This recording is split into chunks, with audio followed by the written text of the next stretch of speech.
Hi friends, welcome to Bell Babies Craft Centre. കഴിഞ്ഞ ദിവസം നമ്മൾ പരിശീലിച്ച വർക്ക്ഷീറ്റിൻ്റെ കുറച്ച് സാമ്പിളുകളാണ് ഇന്ന് ഞാൻ ഈ വീഡിയോയിൽ ചെയ്യുന്നത്. ആദ്യമായി ഞാൻ സെലക്ട് ചെയ്തിരിക്കുന്നത് വായിക്കാം എഴുതാം എന്ന സെക്ഷനാണ്. ഇതൊരു ചെടിയായിട്ടാണ് വരച്ചിരിക്കുന്നത്. 2 ഇലകൾ, അതിൽ ഒരു ഇലയിൽ അക്കത്തിലും മറ്റൊരിലയിൽ അക്ഷരത്തിലും എഴുതിയിട്ടുണ്ട്. അതുപോലെ എല്ലാ കോളങ്ങളും ഫില്ല് ചെയ്യുക, അതാണ് നമ്മളിന്ന് ചെയ്യേണ്ടത്. അതിനു മുൻപായി ആദ്യമായി ഒരു വീഡിയോ കാണുന്ന ആളാണെന്നുണ്ടെങ്കിൽ സബ്സ്ക്രൈബ് ചെയ്യുക. താഴെ സബ്സ്ക്രൈബ് ബട്ടൺ ഉണ്ട്, സബ്സ്ക്രൈബ് ചെയ്യുക. അതിൻ്റെ അടുത്തുള്ള ബെൽ ഐക്കൺ പ്രസ് ചെയ്യുക. അത് പ്രസ് ചെയ്താൽ നോട്ടിഫിക്കേഷൻസ് ഒക്കെ നമുക്ക് ഇൻസ്റ്റൻ്റ് ആയിട്ട്, അതായത് ഒരു വീഡിയോ ഞാൻ അപ്ലോഡ് ചെയ്യുമ്പോൾ തന്നെ നിങ്ങൾക്ക് അതിൻ്റെ നോട്ടിഫിക്കേഷൻസ് കിട്ടുന്നതായിരിക്കും.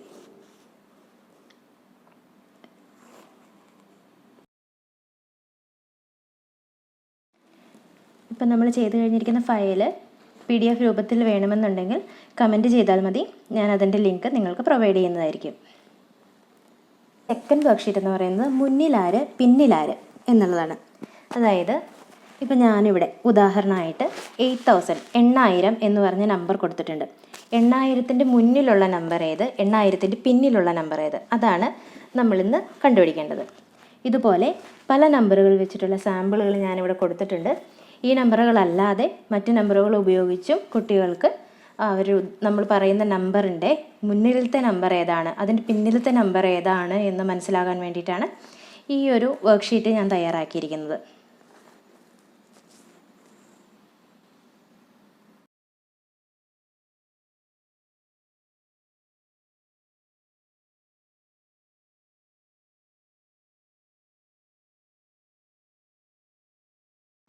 കുട്ടികൾക്ക് ഒരു പരിധി വരെ 9 വെച്ചിട്ടുള്ള കണക്കുകൾ ഭയങ്കര ബുദ്ധിമുട്ടാണ്. അപ്പോൾ അവർക്ക് 9 വെച്ചുള്ളത് മനസ്സിലാക്കാൻ വേണ്ടിയിട്ട് അത് വെച്ചിട്ടുള്ള കണക്കുകൾ കൊടുക്കാനായിട്ട് ശ്രദ്ധിക്കുക. നമ്മുടെ മൂന്നാമത്തെ വർക്ക്ഷീറ്റ് എന്ന് പറയുന്നത് തുല്യമല്ലാത്തതിന് നേരെ അടയാളപ്പെടുത്തുക.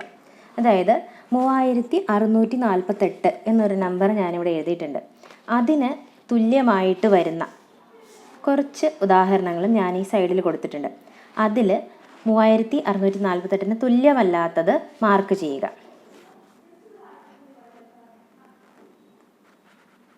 ഇത് അക്ഷരത്തിലുള്ളതാണ്. അക്ഷരത്തിലുള്ളത് നമ്മൾ മാർക്ക് ചെയ്യാൻ പഠിച്ചിരിക്കണം. അതിന് വേണ്ടിയിട്ടാണ് അക്ഷരത്തിലുള്ളത് പറയാനും നമ്മൾ പഠിച്ചിരിക്കണം. അതിന് വേണ്ടിയിട്ടാണ് അത്തരത്തിലുള്ള ഒരു ഉദാഹരണവും ഞാൻ കൊടുത്തിരിക്കുന്നത്. കൂടുതലും പ്ലസ് മൈനസ് കാര്യങ്ങളെല്ലാം പഠിപ്പിക്കാനായിട്ടും കൂടെ ഇത് ഉപയോഗിക്കാവുന്നതാണ് നമുക്ക്.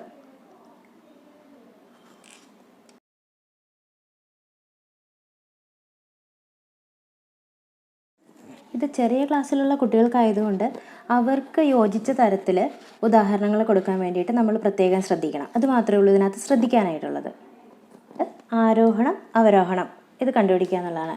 ഇതിൻ്റെ ഒരു സാമ്പിൾ നമ്മൾ നേരത്തെ വർക്ക്ഷീറ്റിൽ ചെയ്തിട്ടുണ്ടായിരുന്നു. ഞങ്ങളിതിപ്പോൾ പേപ്പറിൽ വരച്ച് ചെയ്തിരിക്കുകയാണ്. അത് നമ്മൾ നേരത്തെ പഠിച്ചിരുന്ന ഒരു വേർഡ് ഷീറ്റിൽ എങ്ങനെ ഉണ്ടാക്കാം എന്നുള്ളതാണ്. അപ്പോൾ വർക്ക്ഷീറ്റിൻ്റെ ഒരു സാമ്പിൾ എങ്ങനെ ക്രിയേറ്റ് ചെയ്യാം, ഈ ഒരു സാമ്പിൾ എങ്ങനെ ക്രിയേറ്റ് ചെയ്യാം എന്നുള്ളത് നമ്മൾ ഇതിന് മുന്നത്തെ വീഡിയോയിൽ അപ്ലോഡ് ചെയ്തിട്ടുണ്ട്. അതിന് കാണാനായിട്ട് ഐ ഐക്കൺ പ്രസ് ചെയ്യുക. ഇവിടെ മുകളിൽ ഒരു ഐ ഐക്കൺ വന്നിട്ടുണ്ട്, അതിൽ പ്രസ് ചെയ്യുക. അപ്പോൾ നമ്മളിപ്പോൾ ഈ വീഡിയോയിൽ ചെയ്തിരിക്കുന്നത് കുറച്ച് നമ്പറുകളുടെ സാമ്പിളുകൾ നമ്മൾ തന്നിട്ടുണ്ട്. ആ നമ്പറുകൾ ഉപയോഗിച്ച് ഈ സ്റ്റെപ്പുകൾ ആരോഹണവും അവരോഹണവും ഫില്ല് ചെയ്യുക എന്നുള്ളതാണ് ഈ ടാസ്ക്.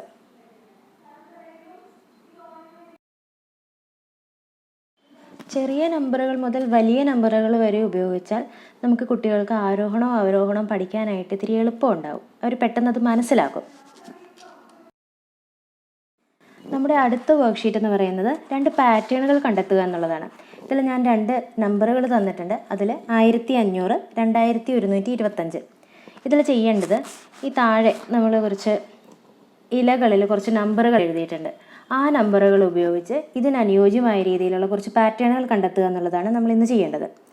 ഇപ്പോൾ ഞാനിത് ജസ്റ്റ് വരയ്ക്കുകയാണ് ചെയ്തിരിക്കുന്നത്.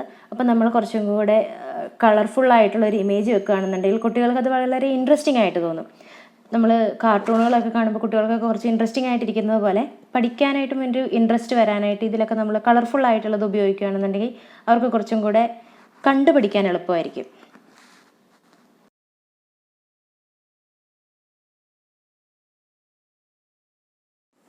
ഞാൻ നേരത്തെ പറഞ്ഞ പോലെ ഇതെല്ലാം സാമ്പിളുകളാണ്. നിങ്ങൾക്ക് ഇഷ്ടമുള്ള നമ്പറുകളോ പാറ്റേണുകളോ ഉപയോഗിച്ച് ഇത് വീണ്ടും റീക്രിയേറ്റ് ചെയ്യാവുന്നതേ ഉള്ളൂ.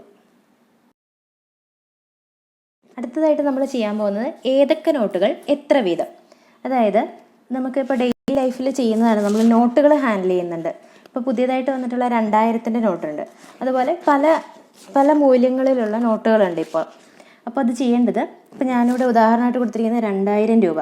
2000 രൂപ ആകാനായിട്ട് എത്ര 500 രൂപയും എത്ര 100 രൂപയും വേണം. അങ്ങനെ എത്ര 500 രൂപ വെച്ചാൽ എത്ര 100 രൂപയും കൂടി ചേർന്നാലാണ് 2000 ആവുക. അതുപോലെ പല സാമ്പിളുകൾ, പല നോട്ടുകളുടെ ഡിനോമിനേഷൻസ് വെച്ചിട്ടും നമുക്കിതിൻ്റെ ഉദാഹരണം ചെയ്യാവുന്നതാണ്. സാമ്പിളുകൾ വേറെയും ഉപയോഗിച്ച് ചെയ്യാവുന്നതാണ്.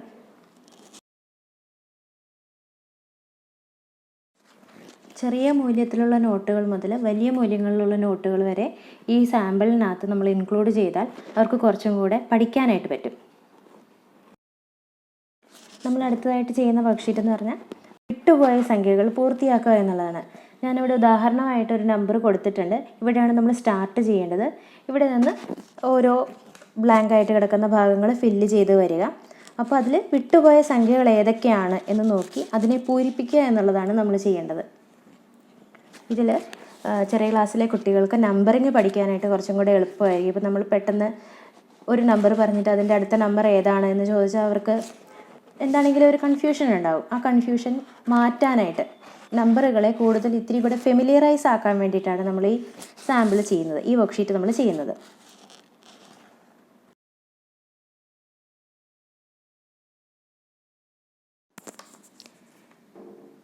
ഈ വർക്ക്ഷീറ്റ് ചെയ്തത് എങ്ങനെയാണ് എന്നറിയുന്നതിനായിട്ട് മുകളിൽ കാണുന്ന ഐക്കൺ പ്രസ് ചെയ്യുക. അടുത്തതായിട്ട് നമ്മൾ ചെയ്യുന്ന വർക്ക്ഷീറ്റ് എന്ന് പറയുന്നത് ജോഡിയെ കണ്ടെത്തുക എന്നുള്ളതാണ്. അതായത് തുക 1000 വരുന്ന രീതിയിൽ നമ്മൾ കൊടുത്തിരിക്കുന്ന നമ്പറുകളുടെ ജോഡിയെ കണ്ടെത്തുക. ഇപ്പം ഞാനിവിടെ സാമ്പിളായിട്ട് 850 എന്ന് പറഞ്ഞ നമ്പർ കൊടുത്തിട്ടുണ്ട്. ഈ 850 കൂടി എത്ര കൂട്ടിയാലാണ് 1000 ആകുന്നത് എന്ന് നമ്മൾ കണ്ടുപിടിക്കണം. അതാണ് ഈ വർക്ക്ഷീറ്റിൻ്റെ ഉദ്ദേശം. ഇതിൽ കൂട്ടാൻ നമ്മൾ കൊടുത്തിരിക്കുന്നത് പോലെ തന്നെ കുറയ്ക്കാനുള്ള സാമ്പിളുകളും കൊടുത്താൽ കുട്ടികൾക്ക് പ്ലസും മൈനസും പഠിക്കുന്നതിന് എളുപ്പമായിരിക്കും. ഇതിന് വേണ്ടിയിട്ട് ഈ ബ്ലാങ്ക് ആയിട്ടുള്ള ഫീൽഡുകൾ ഫില്ല് ചെയ്യാനായിട്ടുള്ള സാമ്പിളുകളും നമ്മളിവിടെ താഴെ കൊടുത്തിട്ടുണ്ട്.